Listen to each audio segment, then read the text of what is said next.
What is going on, my beautiful DC brothers and sisters? And today we will be taking a look at an 8-minute interview with James Gunn and the Superman cast, where they discuss their roles and insights into what their characters are all about in this film. So, without further ado, let's take a look and let's see what our Superman cast has to say. So, let's get into it right here and right now. Where's this goddamn YouTube? There we go. Let's get into it. Yo, Rachel Brosnahan is looking so fine. Hi, everybody. I'm Nikki Novak here in the Fandango studio with the cast. I'm so excited to say this of Superman and the creator, filmmaker of said film. Hello. Hi. How are you? Can you tell I'm very excited? I love Superman. Why did I say hi so much faster than you guys? Why did it take you so long to say I think you thought a question was coming or something. It is coming. I promise. No. I promise you. I'm going to start out with you, James. We are here at CinemaCon. There's some footage that you just showed. So what can you talk about as a companion piece to the footage? Is there anything that you can talk about what was shown today? Well, I mean, we showed a little bit of the beginning of the movie, which is, not the whole beginning of the movie, but sort of a truncated version of that. You get to see, Superman's unique relationship with Krypto. Love that. And then it led into some other footage where you get to see little bits of the romance between Lois and the hatred of this young man here. Is burning with hatred. I hired him because I said, this man is so full of hatred. I can feel that. Look at this face. I hate being here right now. Yeah. I hate you touching me. Yeah. I hate Fandango. Look at him cringe. That is honestly the best soundbite I think we've ever had. I hate Fandango.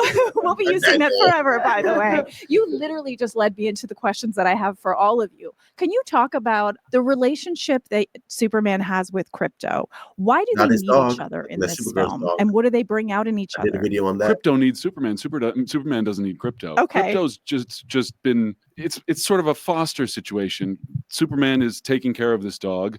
He loves dogs, as most people do. But Krypto, as James has described, is the worst dog in the world with superpowers. So he's always destroying the Fortress of Solitude and hunting wildlife and just always getting into trouble, never listening. And although there's a great love and affection between Superman and dog, it's honestly more trouble than it's worth.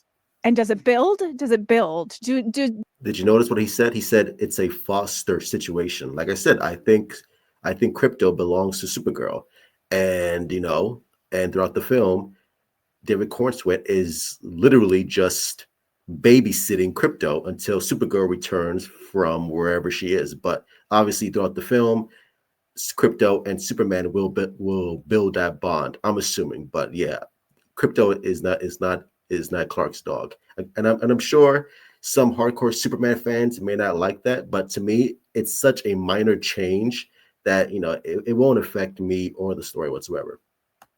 Does Krypto win Superman over, or is he just a big pain in the butt? Well, you'll just have to watch the film, won't you? You know what? At the end of the movie, he decides he hates Krypto. He kicks him out to take care of himself. And this is like turning into like, I hate Fandango. We hate the dog. Yeah. This is like This is just what this film needs, is a little more negativity. We're getting that's literally David Cornsweet calling out the weirdo Snyder cultist little bitches. I see you, David. I see you. Nice little dig. Before we begin, he's the positive, happy. You said that this was your mantra on set, that everybody had to be kind, and this was, we're going to bring that kindness and positivity. That's right. For you. Can you talk about? Do I look the kindest and most positive of the bunch? I'm going to you to bring it back to the positive side, Rachel. It's all on you.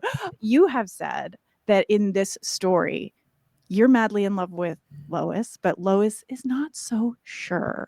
So can you talk about how it begins? I said that. You're giving away the whole I've been trying movie. not to say this whole week. I know. They never know what to say. So they're sitting. Here's what this experience is like for them. I set the rules for what we give up from the movie, and they are well trained. They are much better than certain other actors I've worked with. They're where better trained They're than like, I don't want to give away anything, so I'm there. Oh, they're dating. Okay, we can say they're dating. They're dating. Do you want to confer first? You know, and then and you so can answer? yes. You Well, tell the him answer panicking. is yes. I think you're less certain of the relationship No, than he is. I know that, Yeah, but I yeah, just don't know what I'm allowed to say. No. But I think that we can say it. I think Okay. So then, yes, yeah, they're at that pivotal point in a relationship where they've been together for a couple months, and Nice. they're doing that thing where they're like, was this a really fun fling, or is this something that could be forever? Should be And- forever. That's Oh. so sweet. She's not so So sure at this point. They're learning that they have obviously a common set of values. They both believe in relentless pursuit of truth and justice, but they go about it in totally opposite ways. They have completely different worldviews. He's somebody who's really radically present and always looking to do the next right thing, but that can mean that sometimes he doesn't think about the implications of said next right thing on the the other right things that need to be done. And she's somebody who prides herself on being 10 steps ahead of everyone at any given moment. She doesn't trust anyone or anything right away, and he thinks that everyone and everything is beautiful. You're just so And- darn naive. How could you be so naive? No, not naive. Not naive. Just- Open-hearted, I'm not sure what. Not naive. heart-led. Well, because naive does imply that you're missing something, and Mm. everybody misses something. But I think Superman knows that he misses something about people. He wants to miss the bad stuff. He wants to see the good stuff. I think he feels like if you focus too much on the bad stuff, which he tends to think Lois does, being a journalist and having to ask the tough questions, it's just a matter of like, why spend time thinking about all those terrible things when we did good things today and we could focus. Bro, I love his answer. That's literally who Superman is.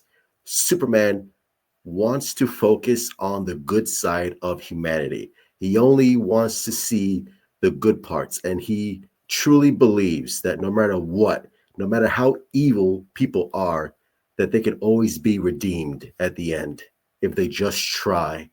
And that's the point of Superman. He always wants to see the good in humanity, no matter what. Is David Cornsweet the best Superman or what? Let's continue. Focus on those things. And she's a little bit like, we could absolutely do that, but also we have to talk about the world as it really exists. We can talk about this when we We get can home. talk about this This is a later. nice little This sounds glimpse of like dynamic right here. I Love know. it. I was going to say this sounds like every relationship, by the way, in the world. Really relatable. And then I think it comes down to a basic philosophical difference. He believes that the sanctity of life is of the utmost importance, no matter what. You do not let anyone die ever. You listening, Snyder cultists? Dude, James Gunn just threw a direct shot at Zack Snyder. Intentionally or unintentionally, he says Superman does not let anyone die, no matter what. Bro. James Gunn just gets it. And I feel like that was a direct shot at Zack Snyder, where he literally let everyone die and just murdered Zod. Again, I had no problem with it, but a lot of people did. So again, this is why James Gunn, he is the man for the job. That's why we need him. Is a utilitarian. She believes that you want to do the most good for the most people, no matter how you do that. And she can see that that's not always the case. And those are just two different philosophical, ethical structures. And that causes problems in their actual practical So relationship. can they be forever? No. Well, they're also just magnetically drawn to each other. That's the other thing is, love is something that nobody can explain and she certainly can't logic her way out of. They bring out love, and their relationship brings out the humanity in both of them. And that's one of the reasons why this is one of the most enduring love stories of all time. So let's So have good. So the good. person enter that is going to ruin everything for everybody in this In this interview. In my life. You want to just end on I hate Fandango? No. For you, what I love about your career is nobody can typecast you because you have played, I'm going to say air quotes, good guys, bad guys. I know everybody's more multi-layered than that.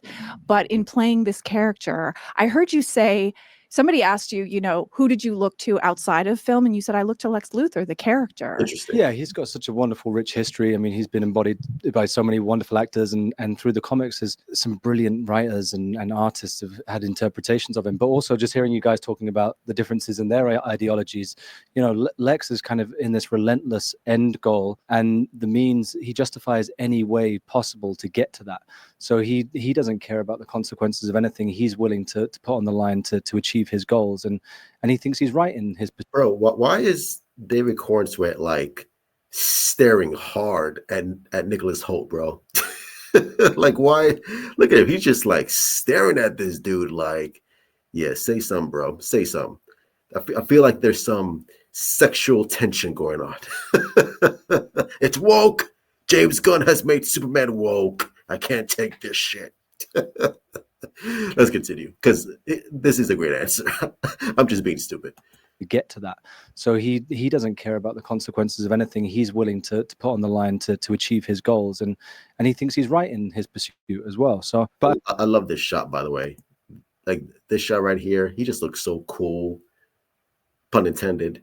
It just again, it's so good, so good.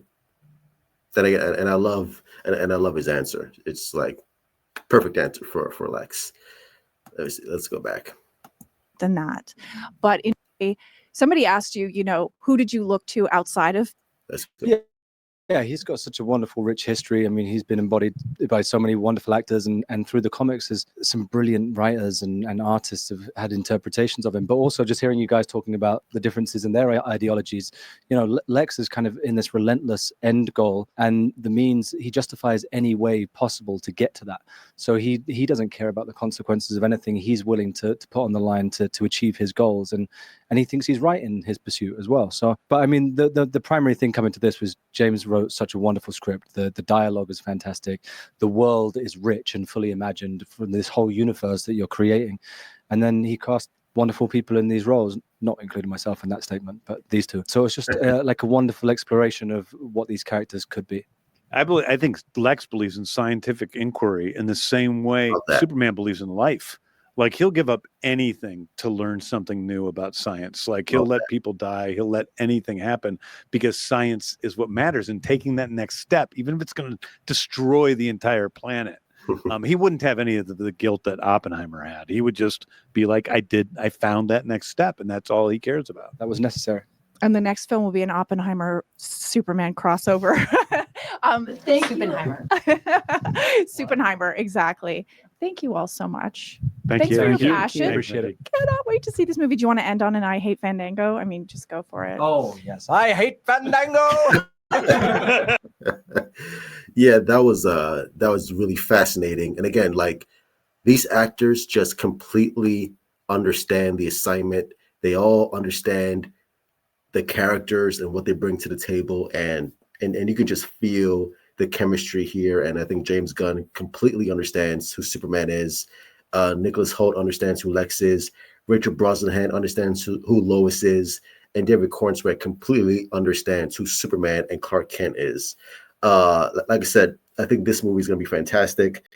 And I completely trust the creative team that they have here, and James Gunn we trust. So that's going to be it. Hit like, subscribe, follow me on Twitter, Instagram, Discord, your sister Stash Cheeks, and let me know in the comments below, what did you think of this interview? I found it really fascinating and interesting, entertaining, and I can't wait for July. It's going to be amazing. Love you all. Stay safe. Truth out. I cannot wait to fuck this thing.